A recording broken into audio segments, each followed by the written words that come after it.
हमने मैं last class में देखा था क्यूब रूट के बारे में।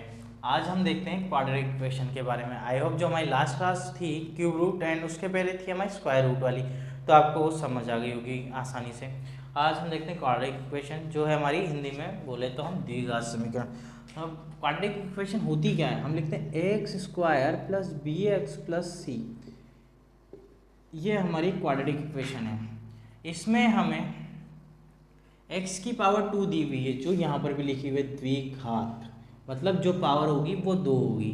हम यहाँ पे देखते हैं कि हमें x की 2 वैल्यूज मिलेगी, x1 एंड x2, जो हमारी जो ये इक्वेशन दी हुई है उसको सेटिस्फाई करेगी। तो इस जो x की वैल्यू आएगी, ये हमारी x की वैल्यू कुछ भी हो सकती है, दोनों प्लस में भी आ सकती है, दोनों नेगेटिव भी आ सकती है। ये डिपेंड करता है बट हमारी जो इक्वेशन दी हुई है उसके ऊपर, कि वो इक्वेशन हमारी किस तरीके की दी हुई है, उसमें जो हमारे साइन है वो कौन से दिए हुए हैं उसके ऊपर डिपेंड करती है। तो हम देखते हैं इसको नेक्स्ट में कि किस तरीके से क्या डिपेंड करता है।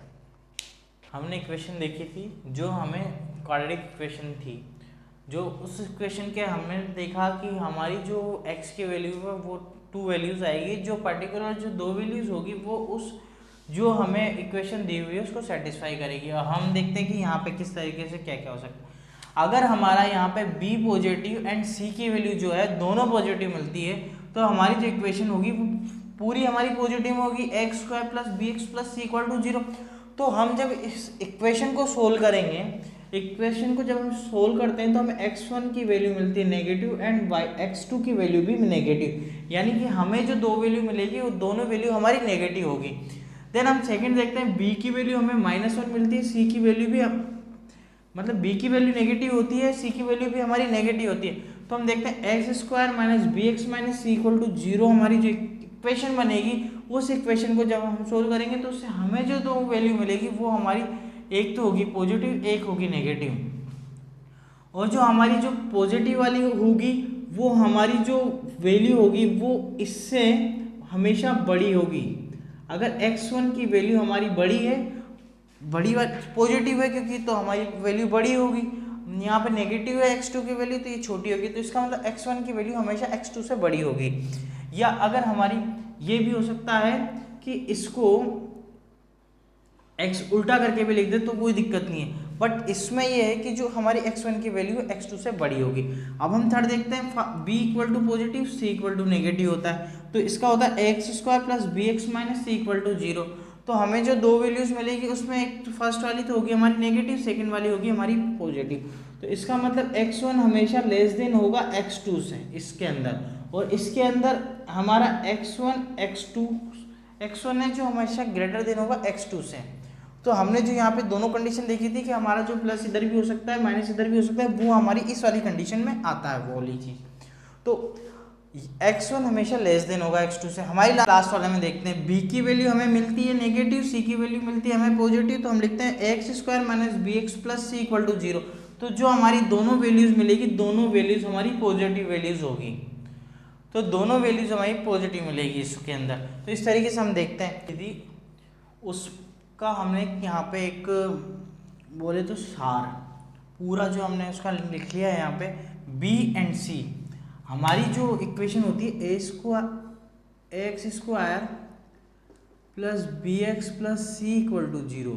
तो यहाँ पे b एंड जो c की वैल्यूज होगी वो हमारी यहाँ पे लिख दी हमने, b की वैल्यू प्लस एंड c की वैल्यू प्लस होगी, तो हमें दोनों तरफ मिलेगा माइनस, यानी कि एक्स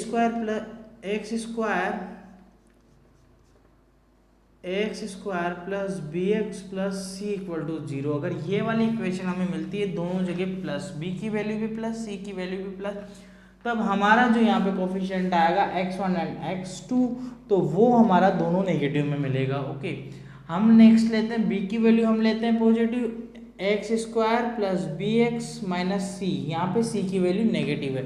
अगर ये दोनों चीज़ें हमारी आती है तो हमारा जो x1 वाली वैल्यू आएगी माइनस में आएगी, एंड जो सेकेंड x2 वाली वैल्यू आएगी वो हमारी पॉजिटिव आएगी, ऐसे यानी कि minus plus. And next b की वैल्यू जो लेते हैं हम x square minus b x plus c equal to 0, तो हमारी x1 की वैल्यू पॉजिटिव में मिलेगी एंड x2 की वैल्यू भी हमें पॉजिटिव में मिलेगी। अब हम नेक्स्ट दोनों वैल्यू हमारी negative, x square minus b x minus c equal to 0 है, तो एक्स वन की वैल्यू हमें मिलेगी पॉजिटिव एंड एक्स टू की वैल्यू मिलेगी हमें नेगेटिव। तो आप लोगों को ये वाली चीज़ जो है बी एंड सी की values particular and x one x two की वैल्यूज़ पर्टिकुलर, तो इस तरीके से जो है हम इसका आंसर निकाल सकते हैं। अब हम यहाँ पे एक क्वेश्चन देख लेते हैं, इसको ऐसा ही लिखा रहने देते हैं ताकि हम उससे समझते हैं। क्वेश्चन लिख करके यहाँ पे 2x square minus 11x plus 15 equal to 0, यहाँ पे हमने ये क्वेश्चन लिया है एक। हम देखते हैं टेबल के थ्रू, हमें पहला वाली है हमारे जो b की वैल्यू वो है हमारी नेगेटिव एंड c की वैल्यू है हमारी पॉजिटिव। ये देखते हैं हमारे कहाँ पे मिल रहा है, तो ये हमारे थर्ड वाले में मिल रहा है, b की वैल्यू नेगेटिव c की वैल्यू पॉजिटिव। तो हमें जो यहाँ पे वैल्यूज मिलेगी x1 एंड x2 की, तो ये जो दोनों वैल्यूज होगी, ये वैल्यू हमारी कुछ भी हो, सोल्व करेंगे जब पता लग जाएगा, लेकिन जैसी भी वैल्यू होगी हमारी, ये दोनों वैल्यूज आएगी जो पॉजिटिव आएगी। अब हम क्वेश्चन सोल्व करके देख लेते हैं। 2x स्क्वायर माइनस 11x है, अब 15 एंड 2 30 होता है। अब हमें चाहिए जब हम प्लस करें तो हमें 11 मिले एंड इंटू करें तो हमें 30 मिले। तो हम देखते हैं 6x minus 5x, 6 into 5 30, 6 plus 5 equal to 11 plus 15 equal to 0। अब हम यहाँ 2 को 2x लेते हैं तो x माइनस 3 माइनस 5 लेते हैं तो x माइनस 3, तो x की वैल्यू हमारी 3 एंड 5/2। तो जो दोनों वैल्यूज़ है हमारी पॉजिटिव आएगी, क्योंकि इस तरीके से पॉजिटिव आएगी। हम इसको पूरी तरीके से x minus 3 equal to 0 first value हो गई and 2x minus 5 equal to 0 ये सेकेंड वैल्यू हो गई। तो x को जब हम वैल्यू निकालेंगे तो x की वैल्यू हमें यहाँ नेगेटिव है, इधर जाएगी तो पॉजिटिव हो जाएगी, तो x की वैल्यू हमारी 3 हो गई। देन नेक्स्ट x की वैल्यू हम लिखेंगे दूसरे वाले की, तो 5 उधर जाएगा, 5 पॉजिटिव में आ जाएगा /2। तो इस तरीके से हमारी 2 वैल्यूज आती है जो दोनों पॉजिटिव में आती है।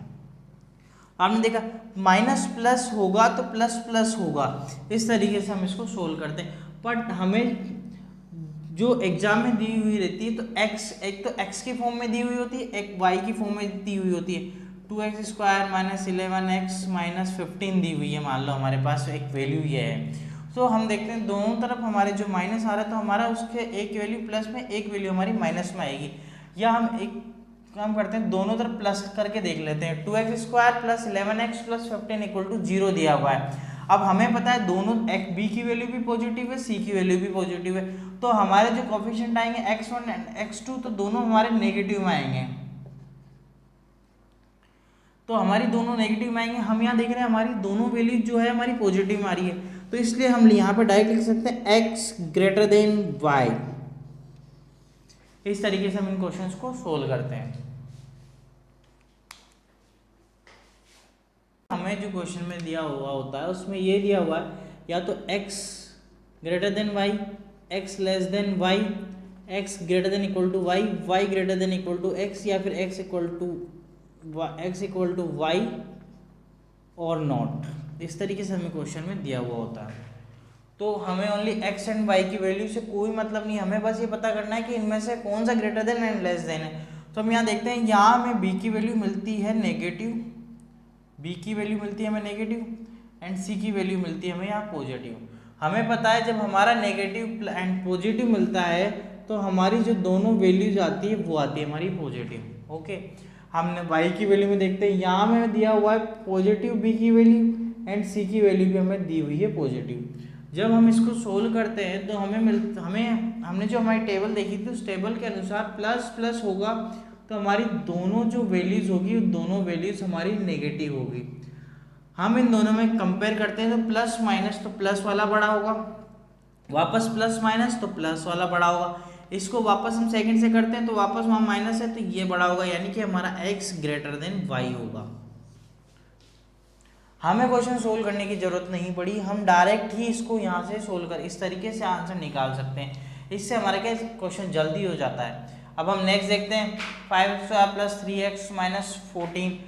b की वैल्यू जो आ रही है हमारी वो आ रही है पॉजिटिव, c की वैल्यू आ रही है हमारी नेगेटिव। ओके, तो जब b की वैल्यू हमारी पॉजिटिव एंड c की वैल्यू हमारी नेगेटिव है तो हमें पता है हमारा x1 एंड x2 की जो वैल्यू आएगी, x1 की नेगेटिव आएगी, x2 की पॉजिटिव में आएगी। नेक्स्ट देखते हैं, दोनों तरफ हमारा माइनस है। जब अगर हमारा दोनों तरफ माइनस होता है तो हमें पता है कि जो हमारी b की वैल्यू नेगेटिव एंड c की वैल्यू भी नेगेटिव है, तो हमारा जो आंसर होगा उसमें x1 की वैल्यू हमारी आएगी पॉजिटिव एंड x2 की वैल्यू आएगी हमारी नेगेटिव। हम देखते हैं x1 एंड x2, ये बड़ा, सॉरी यहाँ पे y1 लिख देंगे क्योंकि हम ये y1 वाली वैल्यू सर्च कर रहे हैं। तो x1 एंड y1 में कंपेयर करेंगे तो x1 की जो वैल्यू है तो हमें मिल रही है नेगेटिव, y एंड y1 की वैल्यू मिल रही है हमें पॉजिटिव, तो ऑब्वियसली जो पॉजिटिव वाली वैल्यू होगी वो बड़ी होगी। तो इसका मतलब यहाँ से हमें फर्स्ट से मिलता है y वाला ग्रेटर है। देन हम x1 की वैल्यू y2 से कंपेयर करते हैं तो दोनों तरफ नेगेटिव है, तो इसका मतलब हम यहाँ दोनों तरफ इक्वल लगा सकते हैं। देन हम x2 की वैल्यू को हम y2 की वैल्यू से कंपेयर करते हैं, तब हम यहाँ पे देखते हैं कि x2 की वैल्यू हमें मिलती है पॉजिटिव एंड y1 की वैल्यू भी हमें मिलती है पॉजिटिव, तो ये हमारा दोनों इक्वल हो जाता है इस जगह पर।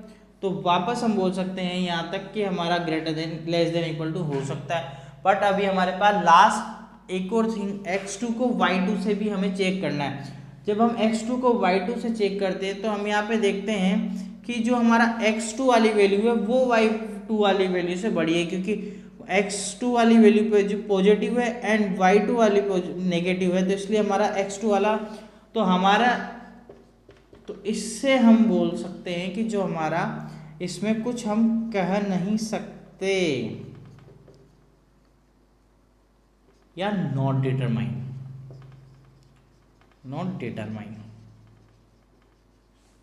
इस तरीके से हम इन क्वेश्चंस को सोल्व करते हैं।